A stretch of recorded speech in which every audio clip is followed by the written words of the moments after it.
My mom shouted, "Get out and never come back." One less mouth to feed, so I did exactly what she said. A month later, they called me in panic, and I answered, "Let me guess, the money stopped right." I'm 27, and about 6 months ago, I walked out of my parents' house for what I thought was the last time. I didn't slam the door, I didn't yell back, I didn't even pack much, just a duffel bag with a few changes of clothes and my laptop. I was done, completely done. And yet here I was sitting on my couch in my new apartment staring at my phone as it buzzed non-stop with messages from my parents, their numbers flashing across the screen like a bad joke. It was almost funny almost. But let me back up because if you're reading this, you're probably wondering how I got here. Growing up, my parents weren't exactly warm. I wouldn't say they were outright abusive, but love in our house had conditions. I was the responsible one, the dependable one. The kid who never rebelled, never got into trouble, never gave them a reason to complain. My older brother, Zach. Oh, he was the golden child. He could do no wrong even when he was wrong. He dropped out of college. He's just finding himself. Got fired from 3 jobs in a row. Corporate jobs just don't appreciate his creativity. Moved back home at 30 with no job and no real prospects. Times are tough for everyone. Meanwhile, I got my first job at 16, put myself through college on scholarships and part-time gigs, and started working in finance straight out of school. I never asked my parents for a dime. But you know who did, Zach. And guess who was expected to pick up the slack when our parents started struggling with their mortgage? Yeah, me. I didn't complain at first. I had the money, and they were my parents. They never outright demanded it, but the guilt trips were insidious. Mom would sigh dramatically when I visited, talking about how hard things had been lately and how we're just a little short this month. Dad would mention completely casually how Zach was trying so hard, but just needed a little more time to get on his feet. I knew what they were doing, and I let them do it. At first, it was just covering their utility bills here and there. Then it was groceries. Then a temporary contribution to the mortgage. Temporary stretched into every month. Soon, I was paying for almost everything outside of their car payments. And Zach, he just sat around the house playing video games, acting like a guest in his own home. I gritted my teeth and dealt with it. I figured they were my family. Families help each other. But then 6 months ago, things came to a head. It was a Sunday afternoon, and I had just finished a long week at work. I stopped by my parents' house like I usually did, bringing over a few groceries, because I knew they would have forgotten to go shopping again. I walked in bags in hand, only to find Mom sitting in the living room, arms crossed, lips pressed in that thin line she always got when she was gearing up to be angry. Zach was on the couch as usual, looking completely unbothered, tapping away on his phone. Dad was standing in the kitchen, shaking his head like he was disappointed in me for something I didn't even know I'd done. I barely had time to say, "Hey," before Mom launched into it. "We need to talk, Evan." That was never a good sign. I set the bags down, already exhausted. About what Dad said, stepping forward. "We've been talking, and we think it's time you contribute more. You make good money, and it's not fair for us to be struggling while you're living on your own, spending your paycheck however you want." I just blinked. "I already am contributing." Mom scoffed. "A few bills here and there? That's nothing compared to what we need." My hands curled into fists at my sides. "I've been covering the mortgage for the past 2 years. That's not nothing." Zach, who had been silent up until now, actually had the nerve to roll his eyes. "Come on, man. You know they've done a lot for us. It's just money." I snapped my gaze to him. "Us, I don't see you paying for anything." That set Mom off. "Don't talk to your brother like that. He's trying his best." I let out a humorless laugh. "Really? Because from where I'm standing, all he's trying to do is set a world record for most consecutive hours spent doing absolutely nothing." Dad stepped in, voice sharp enough to cut glass. "We're asking you to step up. The house is too much for us to handle alone. If you were a good son, you'd take responsibility." Something in me snapped right then. I had given them everything, my time, my money, my patience. And it was never enough. It was never going to be enough. I inhaled slowly. "Let me get this straight. You want me to take over the mortgage, completely pay for everything, while Zach continues to do nothing, and you don't see anything wrong with that?" Mom's lips thinned. "We just thought, as our son, you'd want to help your family." "And what exactly is Zach?" I asked, voice dangerously calm. "A houseplant." Zach sat up, glaring at me. "I hate you, dude. I didn't ask for this." "No?" I said, grabbing my bag. "But you sure did benefit from it." Mom stood up, anger rolling off her in waves. "If you walk out that door, don't bother coming back." I stared at her for a long moment, and then finally I smiled. "Okay," I said simply, and I walked out. No dramatic speeches, no yelling, just done. I ignored the calls at first, then the texts. I moved into my own apartment, finally free, and for the first time in my life, I felt like I could actually breathe. But today, oh today was different. Because after 6 months of silence, Dad finally texted me. Dad texted, "Why haven't you paid the mortgage this month?" I stared at the message for a second, then let out a slow exhale, feeling something dark and satisfied settle in my chest. I typed out my reply. I replied, "Oh, I thought I wasn't welcome." And then my phone exploded with messages. I leaned back on my couch watching the notifications flood in. I wasn't done yet, not even close. I watched my phone vibrate violently against the coffee table, the screen lighting up with a barrage of messages one after another.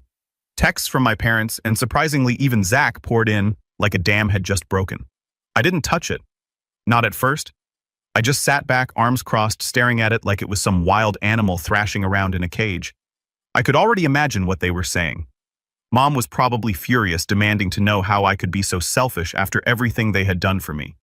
Dad would be trying to sound reasonable at first, appealing to my sense of duty, before eventually caving to frustration when I didn't immediately respond. And Zach, I wasn't even sure what his angle was, but if I had to guess, he was either trying to guilt-trip me or act like this whole situation had nothing to do with him.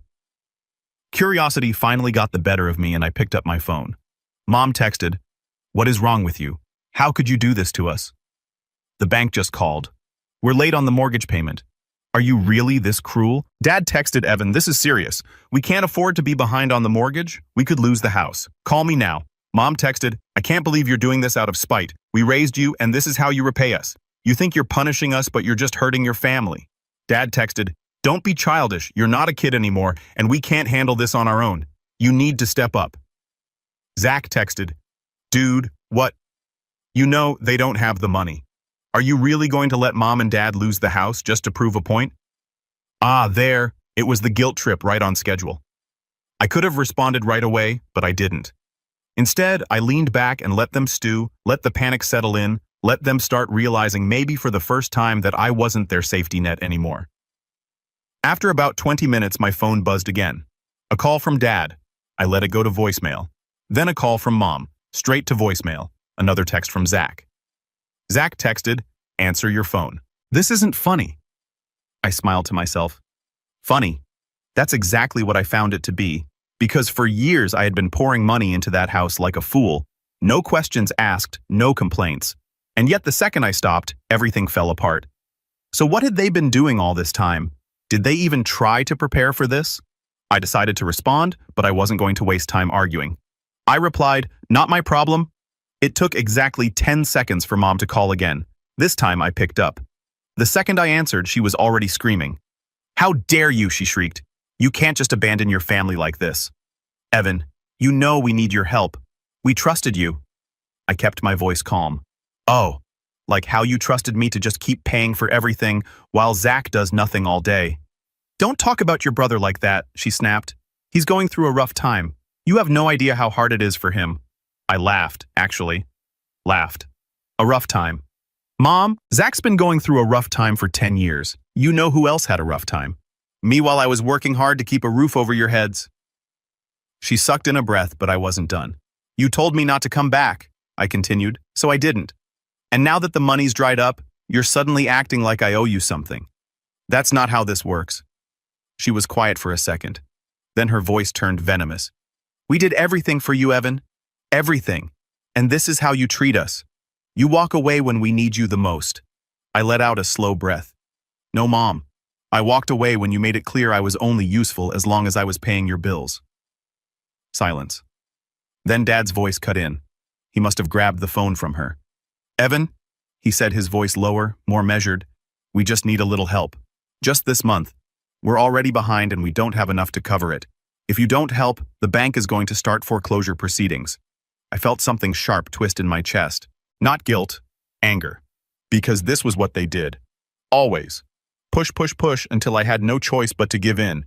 Make me feel like the bad guy for finally setting boundaries. But not this time. I exhaled through my nose. "Sell the house then." Mom's voice exploded in the background. "We can't sell the house. This is our family home." I shrugged even though they couldn't see me. Sounds like a personal problem. Dad inhaled sharply like he was trying to keep his cool. Evan, be reasonable. We just need a little support until we figure things out. Figure things out, I repeated, voice flat.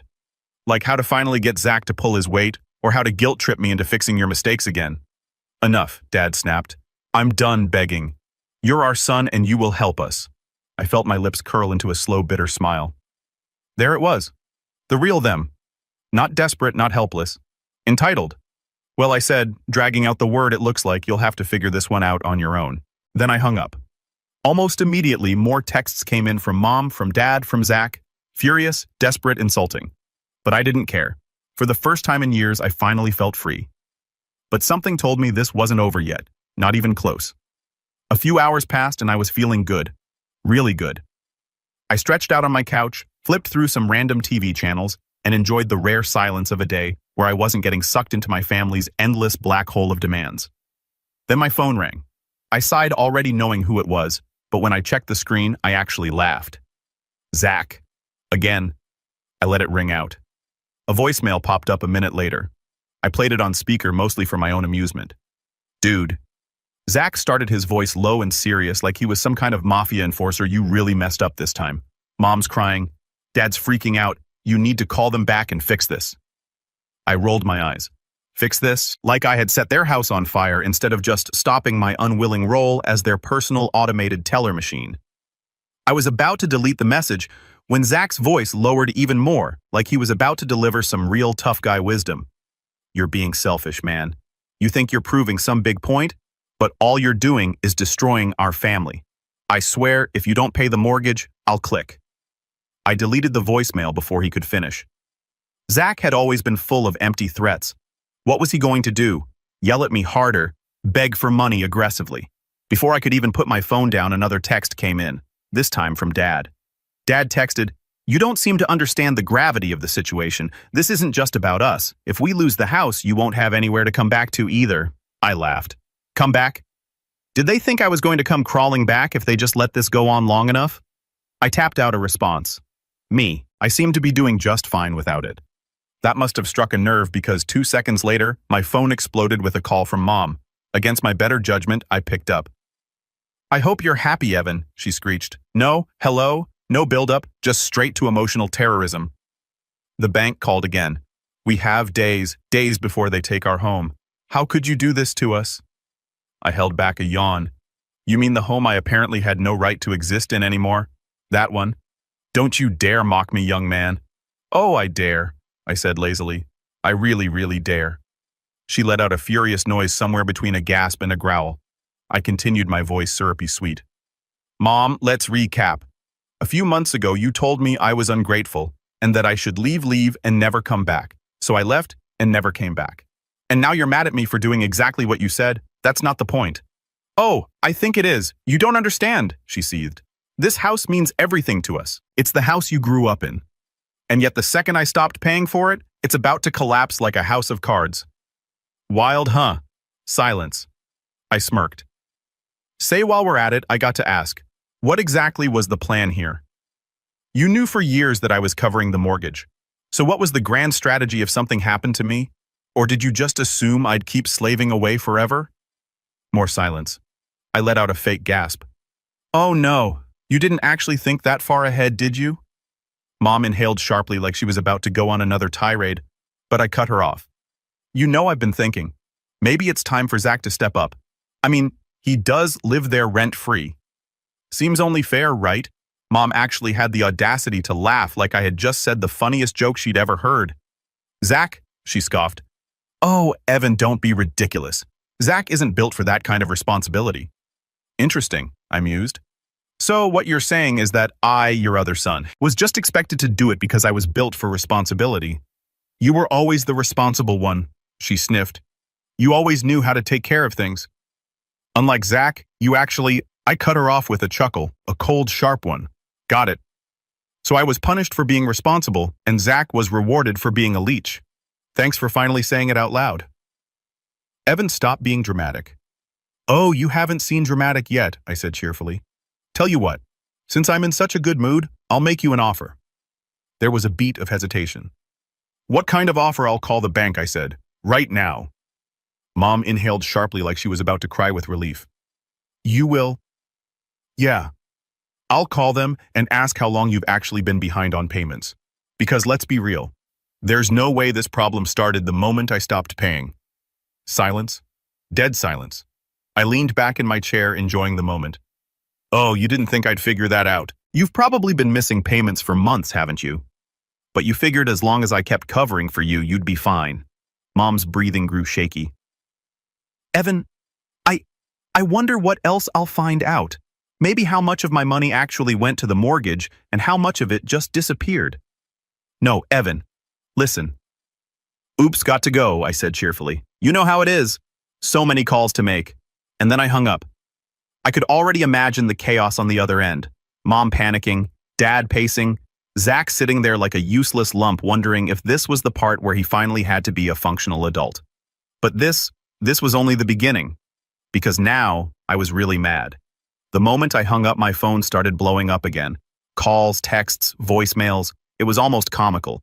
1 second they were kicking me out like I was some useless extra in their perfect little family, and the next they were desperately trying to reel me back in. Too bad for them. I wasn't biting. Instead, I leaned back and scrolled through my banking app, checking old transfers I had made to them over the years. Thousands and thousands of dollars all sent like clockwork.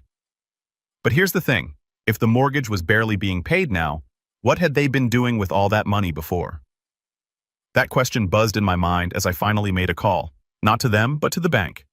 It took a few minutes to get through, but when I finally spoke to someone, I explained the situation in my best concerned and responsible adult voice. Hi, I used to handle my parents' mortgage payments, but I recently stopped. I just wanted to check the status of their account. The representative asked me a few questions, then put me on hold. And when she came back, the answer nearly made me laugh out loud. Sir, it looks like the account has been delinquent for nearly 8 months. 8 months! I ran a hand through my hair, suppressing a whistle. Wow. So you're saying that even while I was sending them money, they weren't paying? Another pause. It appears so, yes. Now that was gold. I ended the call, a grin stretching across my face. Oh, they were done.